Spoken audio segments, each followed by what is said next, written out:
예배합니다. 나의 말과 마음이 내 모든 생각이 주 앞에 연락되기를 원합니다. 예수의 십자가 사랑의 흔적이 다시 일으켜 주를 예배합니다.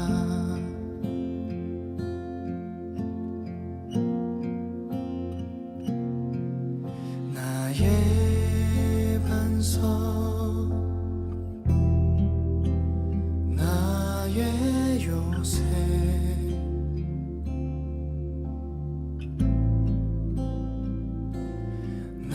나의 반석,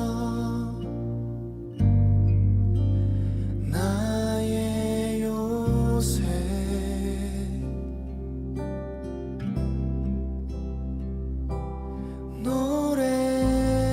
노래하네 내 힘이 되신 주.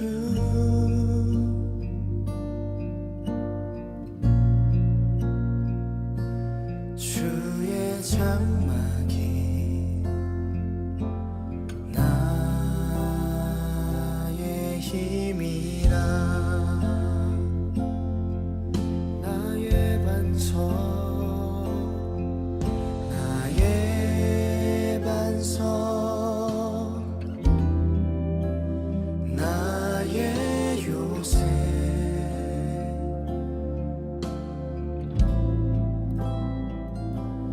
나의 반석, 나의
생각이 주 앞에 연락되기를 원합니다.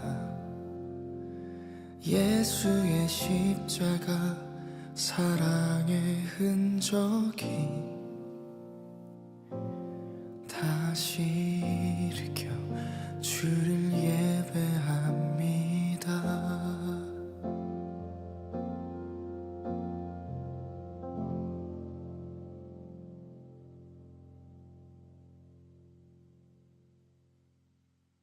오늘 히브리서 7장 11절부터 19절까지 말씀을 같이 보았습니다. 히브리서 7장 전체는 멜기세덱에 대한 이야기입니다. 멜기세덱이라는 내용은 굉장히 중요해요. 얼마나 중요하냐면, 이게 얼마나 중요하면 멜기세덱 교회도 생겼을까? 얼마나 중요하면. 그러니까 멜기세덱이라는 게 굉장히 중요해요. 이게 어디 나오는 얘기냐면 창세기 14장에 나오는 얘기거든요. 그러니까 아브라함이 이제 멜기세덱을 만나고 멜기세덱이 이제 아브라함한테 이제 축복해주는 그런 장면. 그러니까 아브라함이 원래 믿음의 조상이잖아요. 하나님 부르신. 창세기 12장에 불렀잖아요. 근데 창세기 14장에 멜기세덱이 아브라함에게 축복합니다. 그러니까 멜기세덱은 갑자기 나타난 사람이고, 갑자기 나타난 그 멜기세덱이 아브라함에게 축복해주고, 아브라함은 멜기세덱한테 11조를 드려요.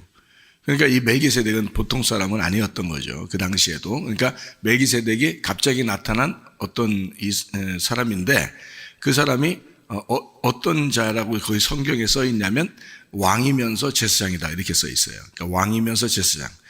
그런데 그분에게 이제 아브라함은 11조를 드렸어요. 그러니까 하나님에게 드리는 11조를 이제 아브라함이 드린 거고, 그 11조의 정신을 잘 알게 된 아브라함의 자손이 이삭과 야곱이잖아요. 그래서 야곱 때도 야곱이 뭐라고 그러면 자기가 안전하게 돌아오게 되면 나는 하나님께 11조를 드리겠습니다. 이제 그런 약속도 하고 그러죠. 이게 왜 그러면 아브라함하고 같이 살았기 때문에 그래요. 아브라함하고 같이 살았기 때문에 하나님께 11조 드린다는 것을 알고 있었던 거예요.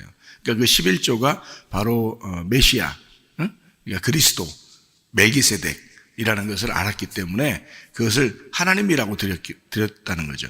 그것을 이제 아브라함과 야곱이 같은 시대에 살았어서 그래요.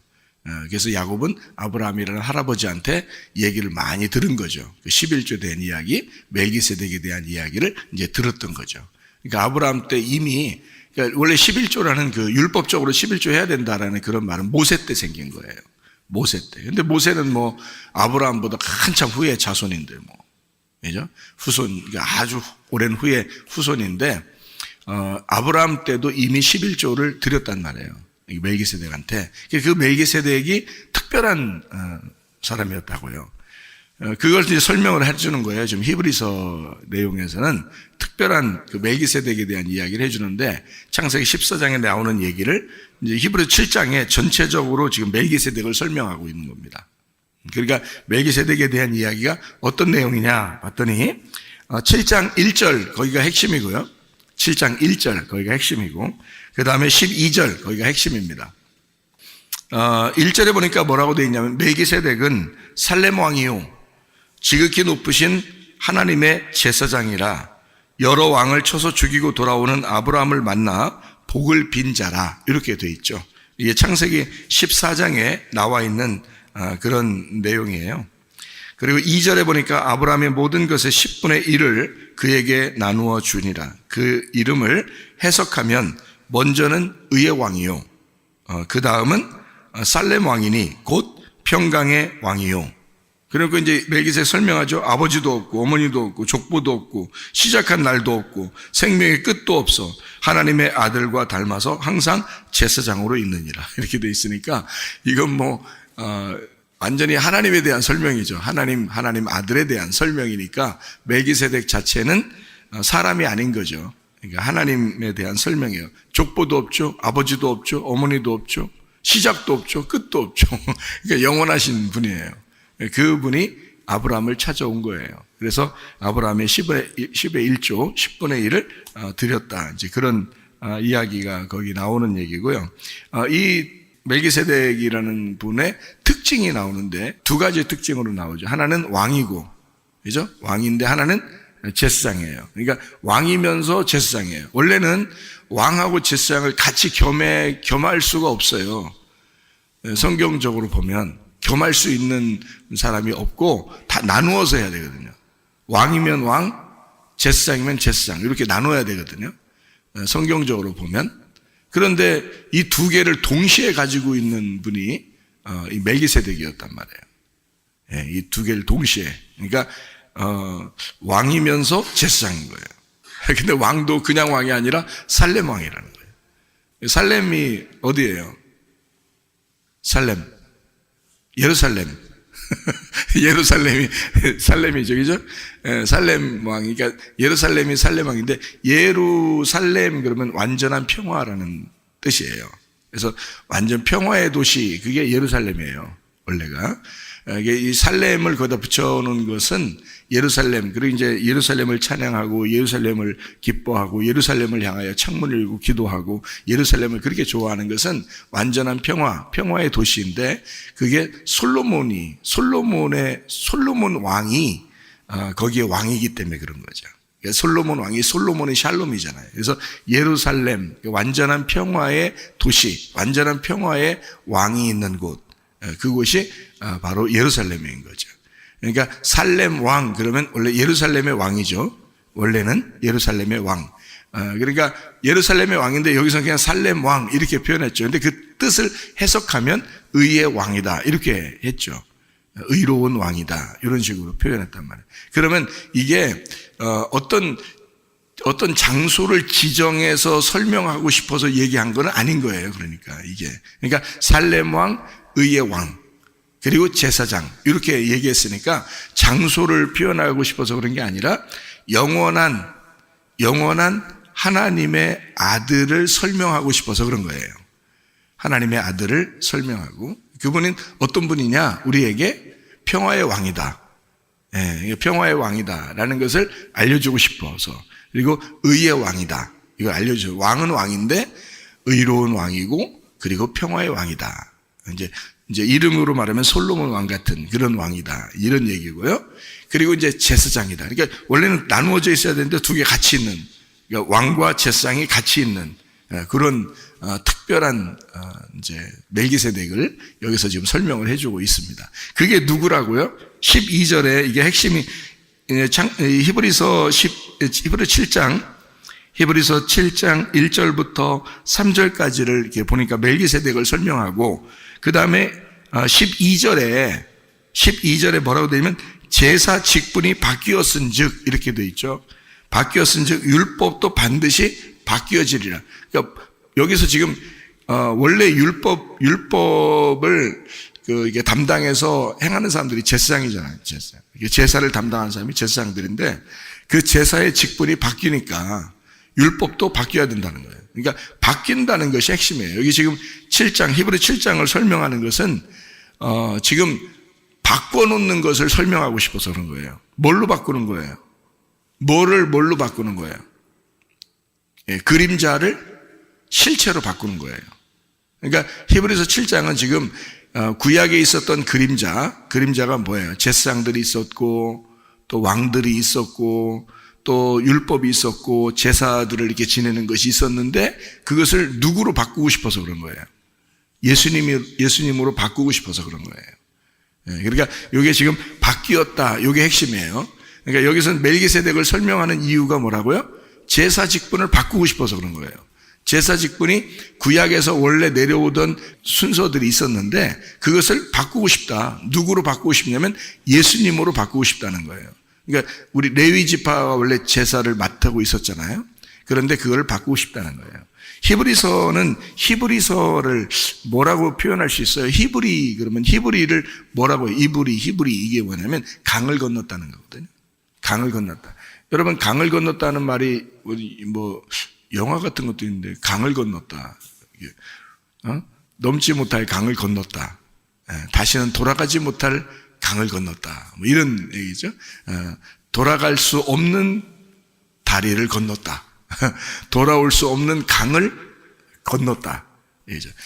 그게 말이 무슨 말이냐면 이런 거죠.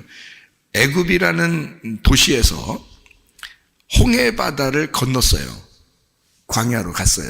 그러면 왜 바다 통과하지 않고 그냥 다른 길로 갈 수도 있는데 육지 길도 있거든요. 애굽에서 광야로 가는 육지 길도 있어요. 예. 그 육지 길로 간 사람이 누구냐면 모세예요. 모세가 처음에 사람 죽이고 도망갈 때 육지로 갔어요. 광야로 갈 때 육지로. 그러니까 모세는 그 광야의 길을 이제 알고 있었던 거죠. 그러니까 바다 길을 못 가죠. 혼자 어떻게 바다를 건너갑니까? 못 가죠. 그러니까 육지로 갔어요. 그러니까 육지로 가는 길을 있어요. 이게 애굽에서 육지로 가는 길이 있는데 일부러 바다를 통과해서 간 거예요. 그게 물론 빨리 건너가게 하기 위해서 하나님께서 역사했다.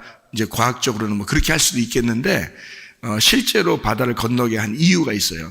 바다를 건너가서 다시는 돌아가지 못할 길을 건너게 한 거예요. 그거를 뭐라 그러냐면 히브리라 그러는 거야. 그 건넜다. 그러니까 바다를 건넜다. 강을 건너갔다. 그래서 건너서 넘어간 자들, 요걸 히브리인이라 그러는 거예요. 그래서 히브리인. 그렇죠. 여러분은 지금 교회로 왔습니다. 여러분이 세상으로 다시 돌아갈 수 있나요? 못 돌아갑니다. 그게 히브리인인 거예요. 여러분이 히브리인인 거야. 그게 히브리서야. 히브리인들을 위해서 쓴 책이 히브리서라고요. 그러니까 히브리인들은 누구를 말하는 거냐면 여러분 그 갈렙이라는 사람 알죠? 갈렙. 원래 갈렙이라는 사람이 그 가나안 땅 족속의 한 분파예요. 그 갈렙, 원래 그 갈렙 조상이. 그런데 이 갈렙이라는 사람이 이제 뭐 언제 애굽에 내려가서 살았는지 그거는 모르죠. 근데 애굽에서 살고 있던 이제 그 가나안 땅의 족속이란 말이에요. 원래 이스라엘 사람이 아니에요. 그런데 거기서 이제 뭐 애굽이 이렇게 풍성했고 다른 나라들은 다 힘들었잖아요. 그러니까 갈렙이라는 사람도 거기에 이제 살았던 거거든요. 애굽에서 살고 있다가 이스라엘 백성들이 이제 구원받고 홍해바다를 건너가는 것을 이제 그 갈렙도 같이 거기에 이제 합류해서 같이 들어가게 된 거예요. 그리고 광야에서 이제 40년 동안 있으면서 굉장한 신뢰를 이제 얻은 거죠. 그러니까 홍해바다를 건너서 광야로 들어가서 갈렙이 거기에 믿음을 가지고 정착했는데 이 갈렙이 어떤 족속이 됐냐면 유다 족속으로 편입이 된 겁니다. 원래는 유다 족속이 아니에요. 갈렙이 가나안 족속이에요.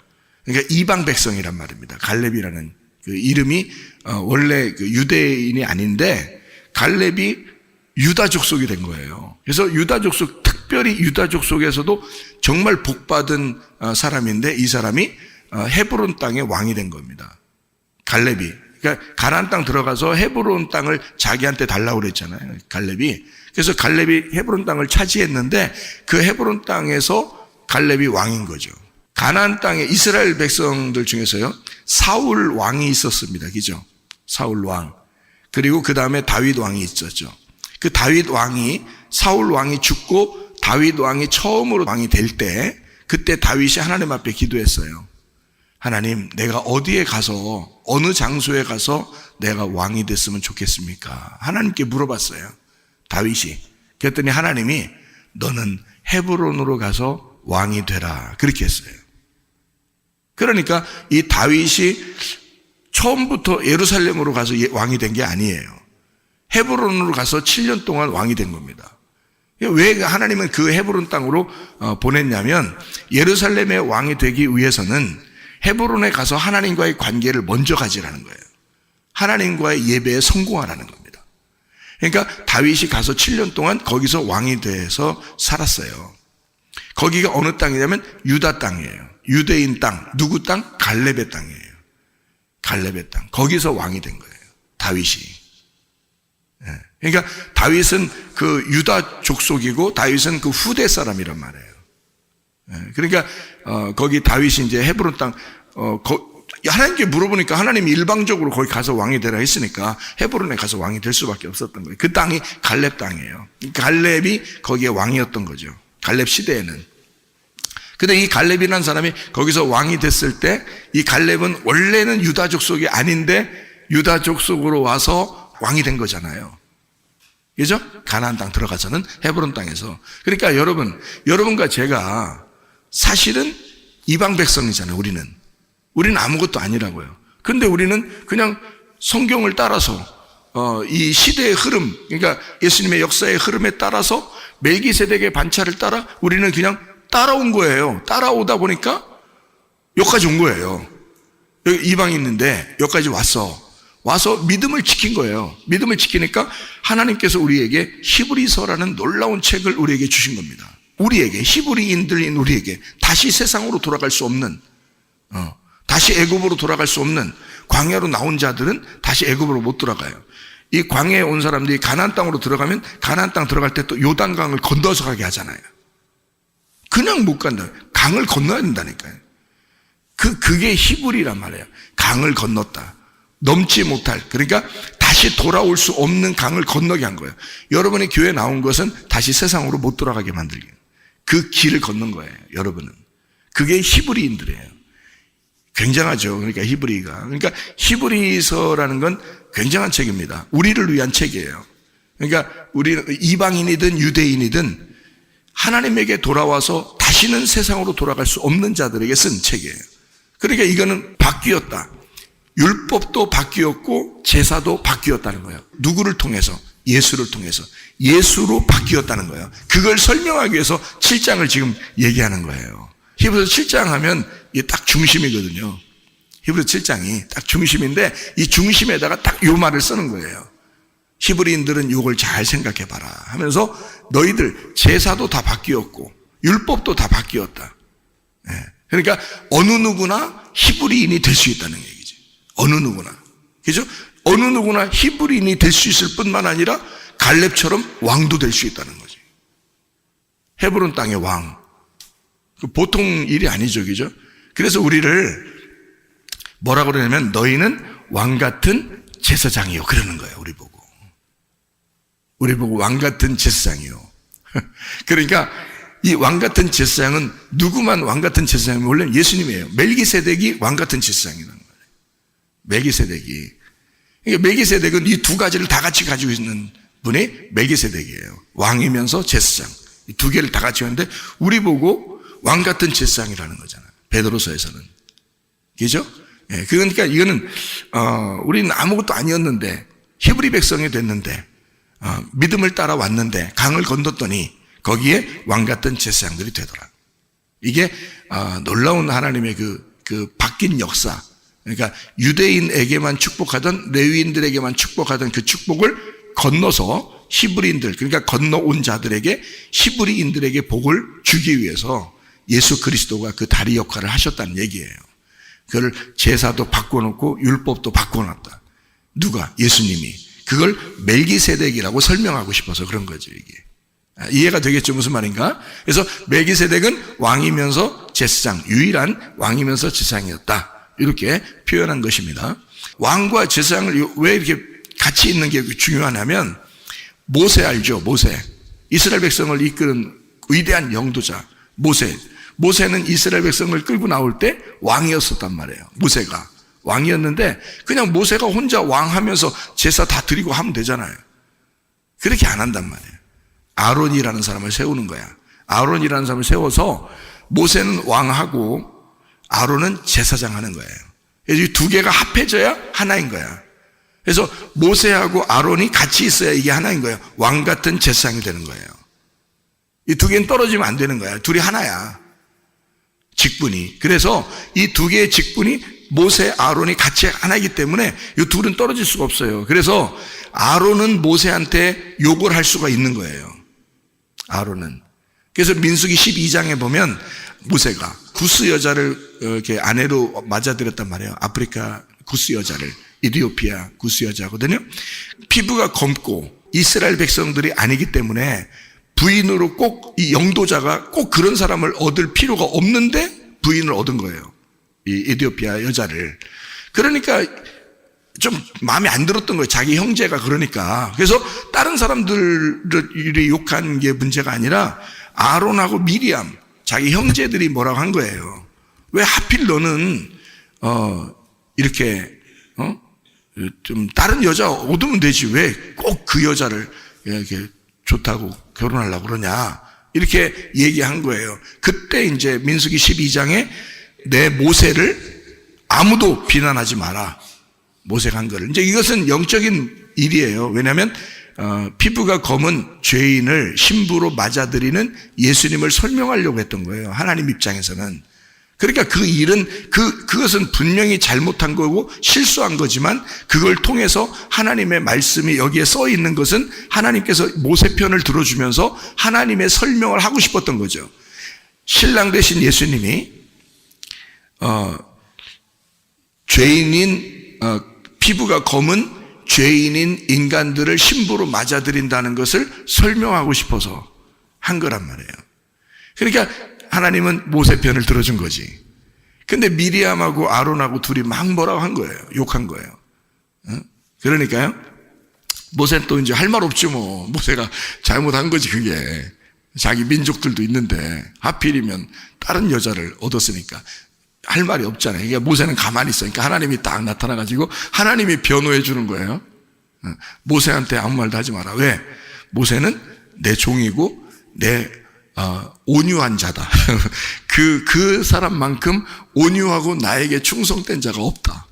그러면서 너희들 말 한마디 하지 마라 해놓고 미리암을 문둥병 걸리게 만듭니다. 그렇죠? 미리암을 문둥병 걸리게 만들고 아론은 어떻게 해요? 혼나지도 않죠.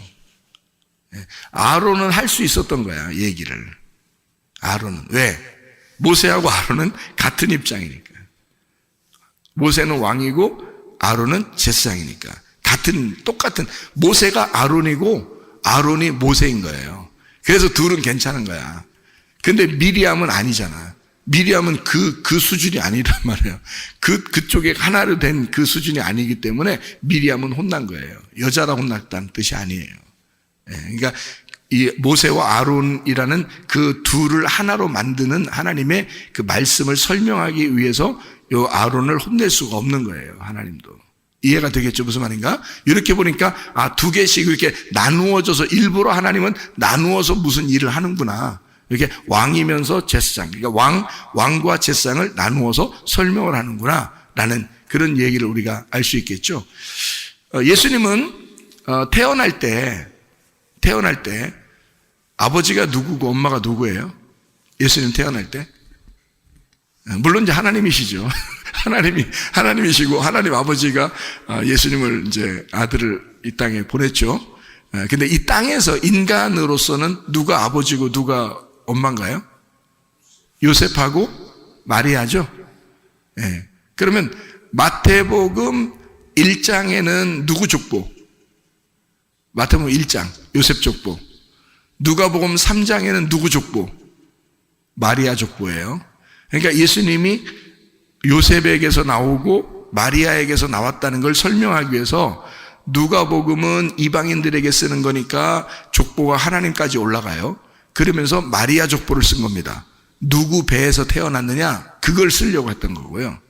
그리고 마태복음 1장은 유다 족보, 그러니까 아브라함의 자손, 그 다윗의 자손, 그 유다인의 족보, 유대 족보로 쓴 거예요. 그러니까 요셉 족보를 쓴 겁니다. 요셉은, 예수님의 아버지 요셉은요, 다윗 왕 자손입니다. 다윗 왕 자손. 이 요셉이요. 직계 자손이에요. 다윗 왕의 직계 자손. 이게 요셉이에요. 그 족보가 쭉 마태복음 1장에 나오는 겁니다. 그리고 누가복음 3장에는 마리아 족보가 나오는 거예요. 마리아도 다윗의 직계 자손이에요. 다윗의 직계 자손. 그러니까 이 둘 다 원래는 이제 위에서부터 쭉 이렇게 밑으로 밑에 내려오는데요. 희한한 게 하나 있어요. 뭐냐면 둘 다 이렇게 쭉 내려오는데 둘 다 다윗의 자손이거든요. 마리아도 다윗의 자손이고 요셉도 다윗의 자손이에요. 그런데 요셉은 마태복음 1장에 썼고 마리아는 누가복음 3장에 썼어요. 족보를. 그러면 이제 누가복음은 이방인을 위해서 썼기 때문에 자세하게 이제 어느 배에서 태어났냐를 그걸 쓰려고 마리아 족보를 쓴 거고, 유다 자손으로 내려오신 예수님을 마태복음 1장에는 유대인의 왕으로 오시는 예수님이라고 설명하기 위해서 쓰기 때문에 아버지가 누구냐 이걸 쓰려고 요셉의 족보를 쓴 거예요. 마태복음 1장은. 그러니까 이 족보도 두 개가 나오는데 틀리게 써 있는 거예요. 이 족보가. 근데 어디서부터 틀리냐면 다윗 위에까지는 똑같고, 다윗 위에까지, 아브라함부터 다윗까지는 똑같아요, 족보가. 근데 마태복음 1장하고 누가복음 3장하고 다 차이점이 있는데, 다윗 위에까지는 똑같고 다윗부터 둘로 나누어져요.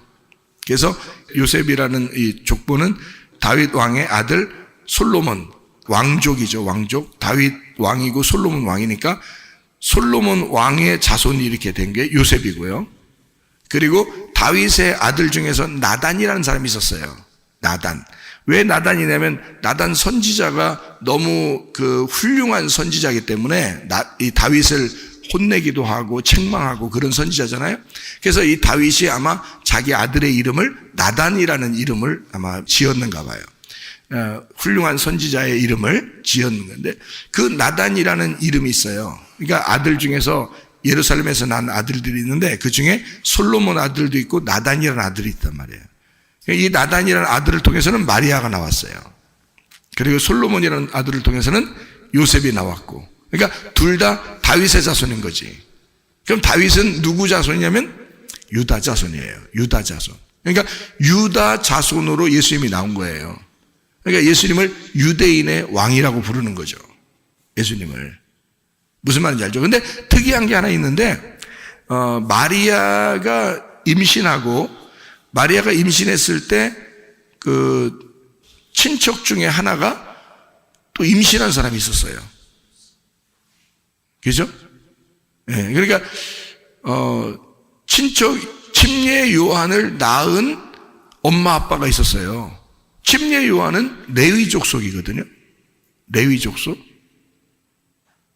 그래서 이 마리아가 임신을 했을 때 자기 친척을 찾아가서 거기에 이제 임신한 것을 확인하고, 거기 속에 뱃속에 친척의 그 뱃속에 이제 침례 요한이 예수님 왔다고, 마리아 뱃속에는 예수님 왔다고 막 좋아서 막 그렇게 하는 그 장면을 성경에다 써놨다고요.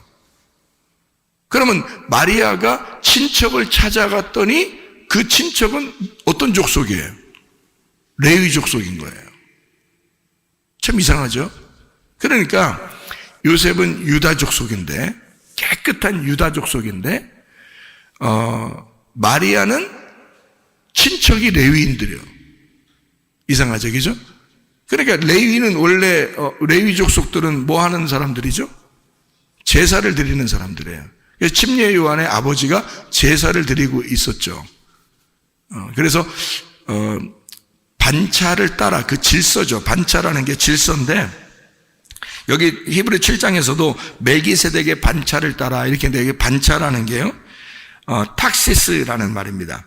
그 배열, 질서라는 말이고, 이게 탁시스라는 정돈하다, 배열하다, 질서를 지키다 이런 말이거든요. 순서를 따라 이런 말이에요.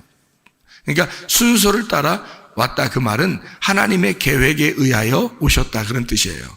멜기세덱의 반차를 따라 오셨다, 그 말은 멜기세덱의 이름으로 멜기세덱과 같은 자가 하나님의 계획에 의하여, 하나님의 순서에 의하여, 하나님의 질서에 의하여 오셨다, 이런 말이고요. 여러분이 사는 거 그냥 아무렇게나 사는 것 같죠? 하나님의 질서 안에 다 들어있습니다. 하나님의 계획 안에 다 들어있는 거예요. 여러분은 히브리인이잖아. 세상에 있는 사람이 아니잖아. 강을 건너온 사람이잖아. 다시는 돌아갈 수 없는 강을 건너온 사람들이라고요. 우리는 히브리인이라고요. 그래서 우리는 하나님의 계획 속에 있단 말이에요. 여러분을 만들어 가실 것입니다. 그게 하나님의 계획인 거예요. 한번 구원하면요, 자기 자식을 버리지 않아요, 하나님이. 계속 여러분을 만들어 가시는 거예요. 그 과정 속에 지금 여러분이 교회에서 새벽에 예배 드리고 있는 중이에요.